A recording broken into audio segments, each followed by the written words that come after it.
ഇതാരെയും മലന്ന് കിടക്കണേ. ആഹാ, അവനൊരു കിടന്നു നോക്കി.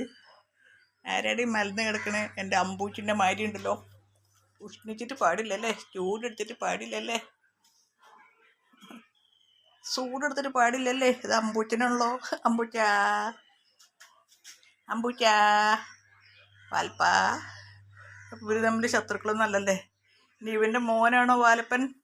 അനോടാ, നിൻ്റെ മോനാണോ വാലപ്പൻ? അവനെ കിടപ്പോക്കി. വാലു, അമ്പൂച്ച, അമ്പൂസിൻ്റെ അച്ഛനാണത്. പാല് കണ്ട. നിൻ്റെ പാല് നിനക്ക് വയസ്സായില്ലേ? നിൻ്റെ പാല് വാലപ്പന് വെച്ച് കൊടുക്കോ? നീ വയസ്സായില്ലേ? നീ അപ്പനായില്ലേ? നിൻ്റെ പാലെടുത്ത വാലപ്പന് കൊടുക്കോ? അവൾ നല്ല സുന്ദരനായിട്ടിരിക്കടാ. അമ്പൂച്ച, അലക്കിനോട് ഞാൻ ഇടയ്ക്കിടയ്ക്ക് വെള്ളം ഒഴിച്ച് കൊടുക്കണം. അവിടെ ഞാനേ ഇടയ്ക്കിടയ്ക്ക് വെള്ളം ഒഴിച്ച് കൊടുക്കുക, വാലപ്പന് നല്ല സുഖമായിട്ട് കിടക്കാൻ വേണ്ടി. ഇവൻ ബോധം കെട്ട് കിടന്നുറങ്ങുക. അമ്പൂച്ചൻ, അമ്പൂച്ചൻ്റെ അച്ഛൻ അമ്പൂച്ചൻ.